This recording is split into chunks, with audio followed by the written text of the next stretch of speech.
welcome back to Football Manager. We've now made it to the FA Cup second round and we're playing Port Vale, a side who I believe start the save in non-league. Oh no, not quite. Oh, actually, no, they're in non-league. I don't know where I got that idea from then. Either way, they're in League 2 currently, so they shouldn't be too much of a problem for us to beat, but given that we took penalties to beat Barnet, it could be a bit of a worry. We did lose to Bournemouth in the EFL Trophy. We did still qualify, which admittedly I wasn't one way happy or the other with it. I could have lost that game and been completely fine with the result. We did beat Oxford though, thanks to an Ollie Palmer 87th minute goal. And against Walsall, we drew 2-2. We were 1-0 up for a penalty from Ethan Chislett. That was cancelled out by Elijah Adebayo. Then we went 2-1 up thanks to Ollie Palmer again in the 88th minute. And then the 6th minute stoppage time, Walsall equalised again. That was a very tough result to take, I have to say. But we now have Vale Park travels today with Deepdale afterwards.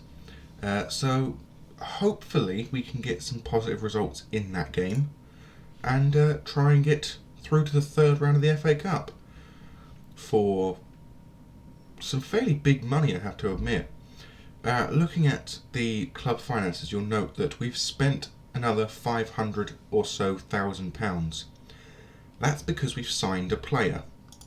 He hasn't joined us yet, obviously, but as you can see here, for £450,000, Dominic Samuel is joining on a permanent deal on the 2nd of January. He's valued at 1.1 million, so we've got him for less than half his value. We're bringing him on a contract of, I believe it's somewhere in the range of things like 2.5. Oh no. Okay, maybe not. Oh no, it was Josh Grant that I was looking to bring in for like £2,500. But yeah, so we brought him in. He's currently a good League One striker. That's perfectly acceptable to me. That's not really going to be a problem. He's currently the second best striker, which would be good, obviously, with Ty Sodger out with an injury for the next 3 weeks. So we're going to need a backup if he's going to be injury prone, of course. As well as that, other injuries include Alvaro Fernandez. He's out with an injury, but he's going to be back probably after the Preston game. He won't play in either of today's episodes, so that's not really going to help. Callum Riley is back after one a day, so he probably will be in the Preston game, depending on whether or not I want to play him. But yeah, we've still got a very big squad. We brought in 2 new players in the form of Matt Godden, a striker who's 31 years old and is not going to start any games, I don't think. Same with Joe Nuttall, he's 25, again, not going to start any games, I don't think.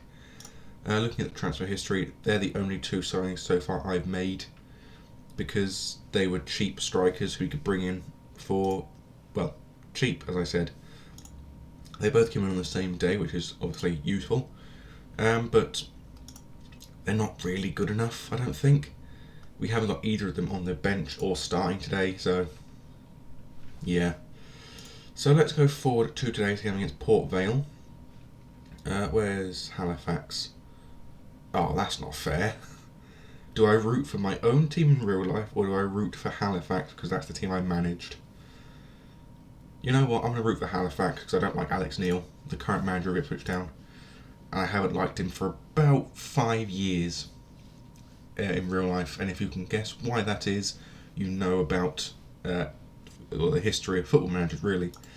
So, the team I've gone with today is an attacking team like we did against Barnet.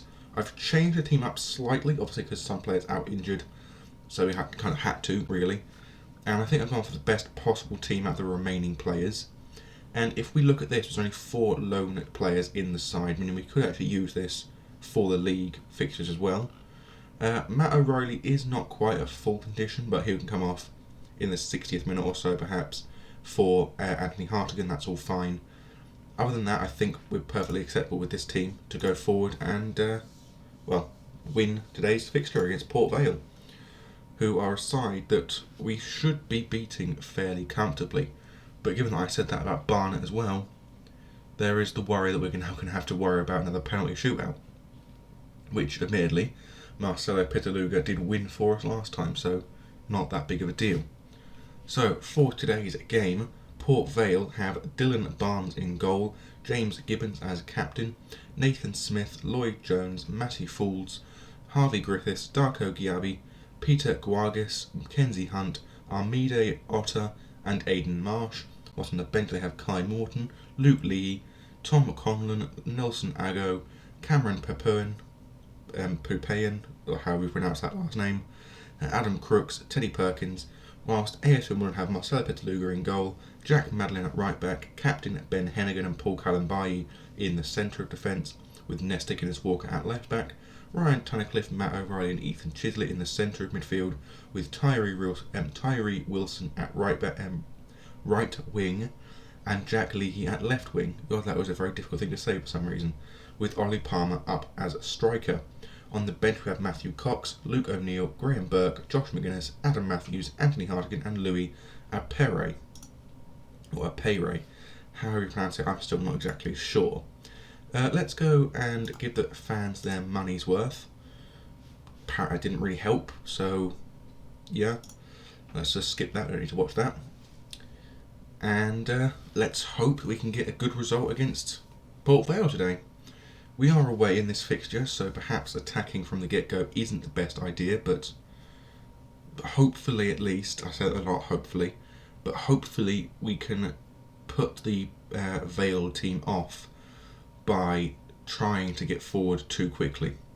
And by looking, there's been a bust up on the field because there's two players got a yellow card at the exact same time, so that could be either there was a fight, or it could be just one player went in a bit harsh on attack and the other player reacted rather poorly to it.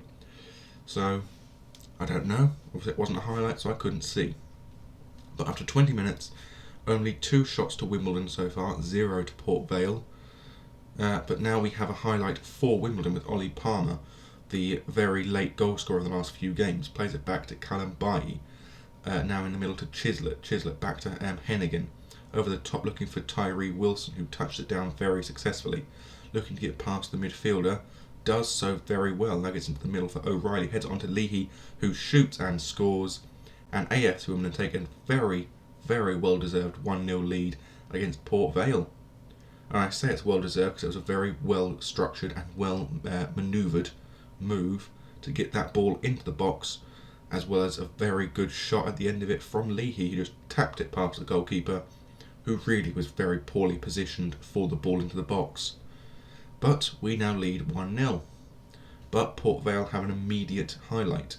Smith now with the ball for Port Vale, looking to get out to the right wing for Guargis. Now to Giabi, back to Smith again. Smith looking to ball over the top, only gets headed away by Kalambayi to Chislett, now to Palmer. Palmer looking out to the right wing, finding Wilson. Wilson running it down to the edge of the box, looking to get a cross in, but instead plays it back to Chislett. Chislett now to the edge of the box. Will he get the cross in? He does get the cross, met by the head of O'Reilly, but the goal is disallowed because Leahy was probably quite a bit offside, I must say. Yeah, he was a fair bit offside, I must admit. He was effectively on the goal line when that ball was headed on by O'Reilly. But you can't blame his enthusiasm. He definitely wanted to get that second goal of the game. But we do lead 1-0 going into the 30th minute. Oh, not quite actually. Guargis with a corner kick, headed away by Tunnicliffe. Very heavily headed, might I add. And the ball ends up with Jones for Port Vale. Back now to Jones again to Griffiths. To, not sure who that was, now to Hunt, now Giabi, Griffiths again. Back to Jones, to Giabi, to Griffiths, forward to Hunt, now to Otter. Gets the ball to the edge of the box and brings it inside, only to be tackled by Hennigan. Now Madeline running down that right wing. Plays it to Palmer. Palmer now with the ball. Holds the ball up and plays it back to Madeline. Madeline over the top into the box for Leahy's header, and it's 2-0. Jack Leahy makes it 2-0 to Wimbledon. 2 goals for himself, and we are very much in control of this fixture. But given that we were also 2-0 up against Charlton, I'm a bit wary of saying that we've won this fixture at this point in time.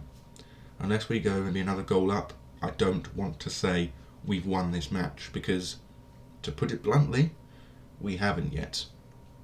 But Jack Leahy is doing a very incredible job at left wing today, and he's putting us in the position we need to be in to win this fixture very comfortably.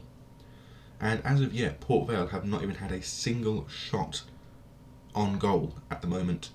They've not even had a single shot at all, let alone on target or off target. They've had one corner. They've been, well, not quite as bad at fouling as us. And they've finally had their first shot in the 43rd minute of football. Very, very, very poor from Port Vale. And I would not be surprised if some of the Port Vale fans did just get up and leave at the 70th minute because of how badly their team is playing. I'm going to say things are going well, but I know they're capable of better, because I want to see Leahy get that hat-trick. I want to see him get that all-important third goal of not just the game, but of his match as well, just so we can further secure this fixture for, well, Wimbledon really, and we can secure our position in the next round. I'm actually going to get rid of the match stats here for latest scores. Oh, 1-1 for Halifax and Ipswich Town. Soonsup Bell getting the equaliser. Callum Bailey plays it to O'Reilly. Now to Walker. Walker back to Callum Bailey again. Over the top, looking for Leahy. Leahy touches it down and is tackled by Gibbons, but gets the ball back again. O'Reilly back to Leahy again. Leahy now to Wilson. Forward to Chislett. Chislett plays it back to Wilson, who shoots from range, but it's a very, very close effort to that corner. And it did not go in, obviously, but it was a very, very good effort. And I think O'Reilly should be coming off now, given his lowered condition. So we bring him off for Anthony Hartigan. As well as that, we're probably going to have to bring off Guinness Walker, just because of the fact of that being that he's not played as well as everyone else has. And we just need to give him a break, I think, from being on the front line. So, and plus, we need to have a strong, well-conditioned defence to be able to take on the attacking players if they bring on a new attacking player. But after 65 minutes, it's still at 2-0 Wimbledon. Barnes with the goal kick for Port Vale. Wilson now with the ball. Plays it to Hennigan. Out wide to Madeline. Back to Hennigan again. Over the top for Wilson. Wilson now holding the ball up. Plays it to Chislett. A poor pass from him, though, gets blocked by Guargis. Back to Chislett again, though. Plays it to Hennigan. Hennigan over the top, looking for Wilson once more. Wilson now tackled by Conlon. Very poor work from him. But the ball still only ends up with us at defence. Madeline to Chislett. Now forward to Wilson again. Wilson plays it into Palmer. Palmer looking to get a ball into the box for Anthony Hartigan to touch it beyond the goalkeeper. And his first goal of the season makes it 1 goal to him, 2 to Leahy, and 3 to Wimbledon. Very, very controlling game today for us. We have dominated Port Vale like no other team so far this season, and we have very much been in control of this fixture from get-go. So from the get-go, not from get-go. I don't know why I said it like that, but anyway, it doesn't really matter. Anthony Hartigan, beautiful start for the game for him, I must admit. Literally on for maybe, 5 minutes? 10 minutes, about that. And he's already scored his first goal of the game, which is, again, very impressive. Other League One sides, Rochdale drawing with Havant Waterlooville, Crewe drawing with, winning against Chesterfield. Not many games, I don't think. Hartigan plays the ball into the box, but it's a very poor corner, ends up only with fouls for Port Vale. Forward to Papayan. Ball forward, but taken out of the air by Callum Bailey. Now Chislett with the ball, plays it to Matthews. Matthews forward to Leahy. Leahy plays it to Hartigan, back out to Matthews again. Over the top, but headed away by Otter. And the ball ends up with Madeline, who keeps it on. Plays it to Chislett. Chislett runs it forward to the edge of the box, plays it back to Madeline again, looking to get that cross into the box.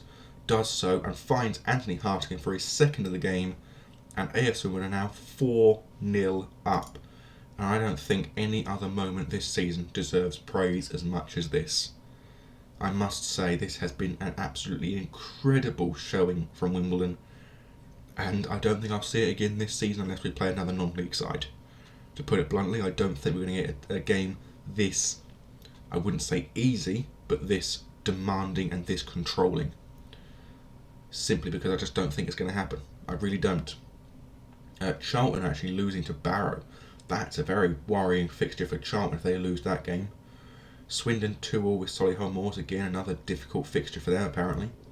Wilson had the ball to Madeline. Madeline holds it up on that right wing, crosses it in looking for Ollie Palmer, finding the back of the net this time, 5-0. I thought that was Leahy's third, but Palmer nicking it out of the air very easily and makes it 5-0 on the 84th minute.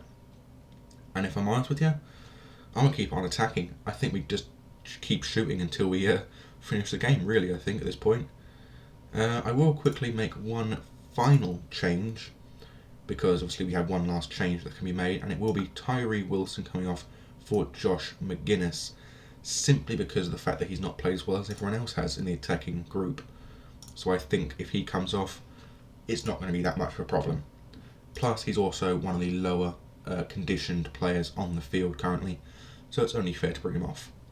But as you can see, after 88 minutes of football, we lead Port Vale 5-0. This has been an incredibly controlled, dominated and well-worked win. Matthews now with a free kick over the top, met by McGuinness, who's been on the field for probably about 5 minutes as well. And he ends up getting his first goal of the game and makes it AFC Wimbledon 6, Port Vale 0. This has been the biggest win of the entire series, I believe. And I'm including friendlies in that as well, against like teams such as Peterborough Sports or whatever it is that we played with Halifax that one time. This has been an absolutely dominating, incredible fixture, and I'm very, very happy with how we played in that game, because simply put, I would not have expected to win 6-0 against Port Vale when we struggled to get a penalty shootout with Barnet. But given how well this team played, I don't see any problem with having this side play against Preston in the next fixture. And I have just noticed Halifax Town beat Ipswich Town 2-1 in extra time, even after Charlie Wiggett was sent off, which just proves that Halifax Town are good with or without me. I mean, they beat Bradford in the last fixture, but they did lose to Mansfield, drew with Carlisle. So, going over all fixtures they've had since I left, they've won 4, lost 2 and drawn 1. So not that bad, really, given all the circumstances, not that bad. They are still top of League 2, and no question at this point, I think they're probably going to be coming up to League 1, or at the very least, getting the playoffs to come up to League 1. So a good £500,000, £56,000. Very, very strong showing. Madeline, 3 assists, was absolutely incredible. And yeah, for a right back, he's showing incredible promise as probably a right midfielder, really. I mean, he's literally only a 2.5-star player, but potential of 4.5 stars. He could probably be with us until we get well beyond where we are now, at the very least. And I do think that this side will play very well against Preston. So we're going to keep this side going in the next fixture. The FA Cup third round draw is to be happening on the 28th. So I don't think there's much point me showing you till the 28th, because it will just take too long, I think. So for now, I bid thee adieu and goodbye.